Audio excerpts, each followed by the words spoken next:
We're going to be talking about what modern day fighters are in the top 10 and are nearing GOAT status. We will be comparing them to GSP and Jon Jones, the two greatest fighters to ever live. The two fighters in the modern day era that are closest to GOAT status and are already in the top 10 are Islam Makhachev, who is the lightweight GOAT and arguably already in the top 5 of all time, and Merab Dvalishvili, who is arguably the bantamweight GOAT and 100% in the top 15 of the best fighters of all time. In today's video, we're going to be talking about what they have to do, what they have to do to get to the GOAT status, and what they have to do to overtake these two best fighters of all time. Starting off with Islam Makhachev. He is 100% the best fighter of the modern era, pound for pound, #1, and is already the GOAT of his weight class, with more defenses of better quality than anyone else in the hardest division in the UFC. Volk and Oliveira are his best wins, and these are all-time great wins. This is the GOAT of featherweight and arguably the second best lightweight ever, and he's got that on his resume. Fair enough, the Volk coming up from featherweight, but 9 times out of 10 the lighter fighter always has success coming up. We have seen it on multiple occasions. We have literally just seen it when Max Holloway destroyed Justin Gaethje. And I'm sure you will see it with Ilya in his fights. You just have the speed advantage. You have that extra durability that you wouldn't have at featherweight, so you can take more shots. And you're more powerful. So you're just the best you ever are. And they're just what they normally are. That's if you do it properly, not Volk on the second fight coming in 10 days notice. In the first fight, he had enough time to bulk up, put that weight on, and it was shown in the fact that Islam had a very, very hard time dealing with him, and it was a very, very close fight. But obviously Oliveira, the second best lightweight of all time. He's got a better resume that can be, like, better longevity, just because he lost. Like, if you look against who he lost against now in his career, obviously in his earlier career, there were more fumbles, but name the first 15 fighters that could be faced. Look at their records. Like, come on. And then he's also got Dustin Poirier on his record, who Khabib also has when Dustin Poirier was in his prime, but Dustin Poirier was in his crafty prime against Islam Makhachev and had a very good outing. I do think Islam underestimated him, but we did see in that fight that Islam's striking is on another level compared to Khabib's, and he's a very good striker. It is carried a lot by the threat of a takedown in his wrestling, but he is also a good striker in his own right. I think if Islam was to get another title defense at lightweight and then move up and get that second belt, he's overtaken GSP, and you could even argue that he's overtaken Jon Jones, because GSP and Jon Jones arguably each have one all-time great win in DC and Matt Hughes. That is because as DC, the second fight was a no contest, so you cannot count that as an all-time win for Jon Jones. You can't even count that as a win for Jon Jones. And then GSP didn't have the steroids, whereas Jon Jones did, but Jon Jones had more title defenses, more longevity, and didn't have the losses. But if Islam were to get 3 more title defenses and move up, I would be calling him the GOAT. In my eyes, that is enough. That is enough. He's already got more all-time wins. All he needs to do now is get the quantity.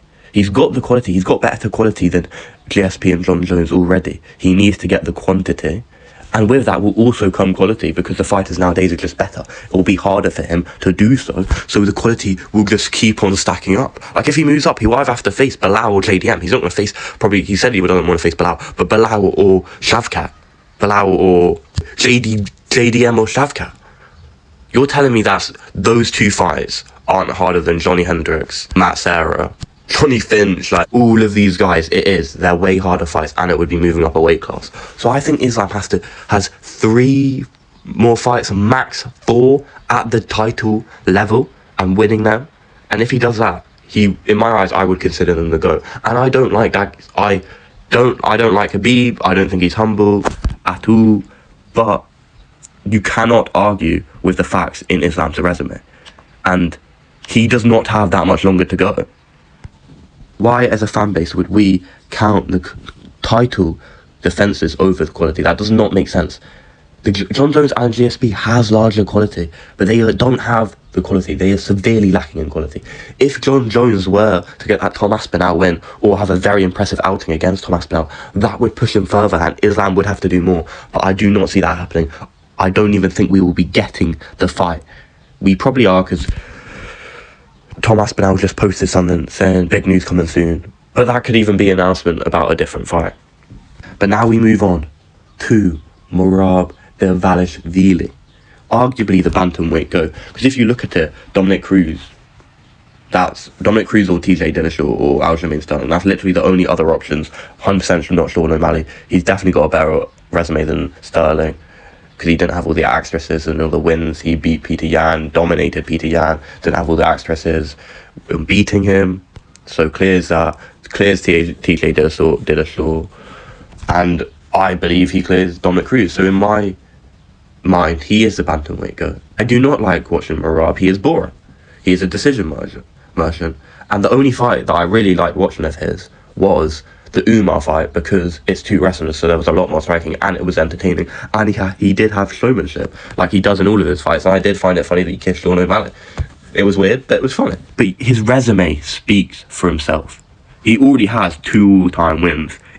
You can either say Peter Yan, Jose Aldo, because Jose Aldo has a legacy at featherweight and bantamweight, or Peter Yan, Henry Cejudo, Jose Aldo, Henry Cejudo. So he at least already has 2 all-time wins, and then he has great wins in Sean O'Malley, Umar, and he was the first one to beat a Daggy at the championship level, to win against a Daggy again at the championship level.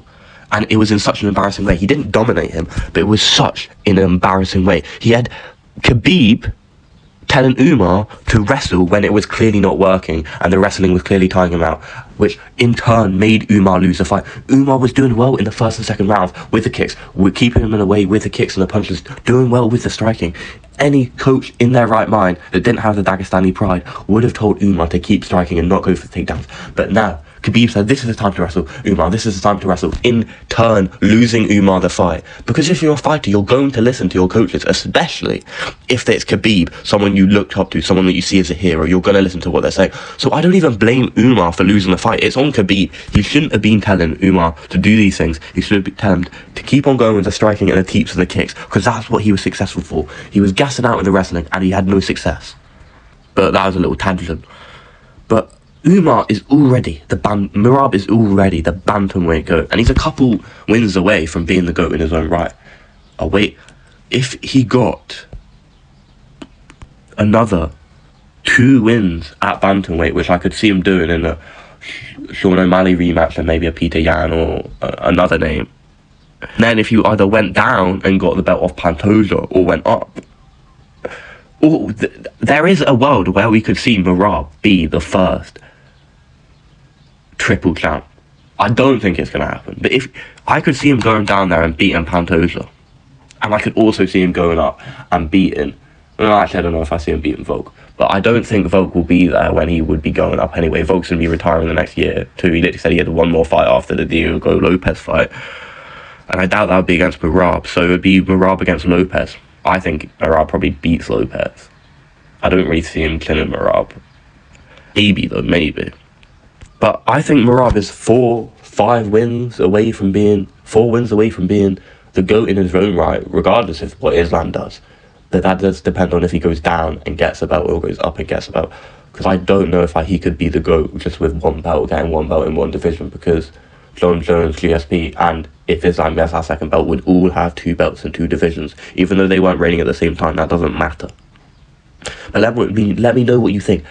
Am I right? Is Islam and Merab in the top 10? Are they closing in on GOAT status? Are we watching GOATs and UFC history unravel in front of our eyes today? And how much does Islam have left to do to be your GOAT? And how much does Merab have left to do? In a bit.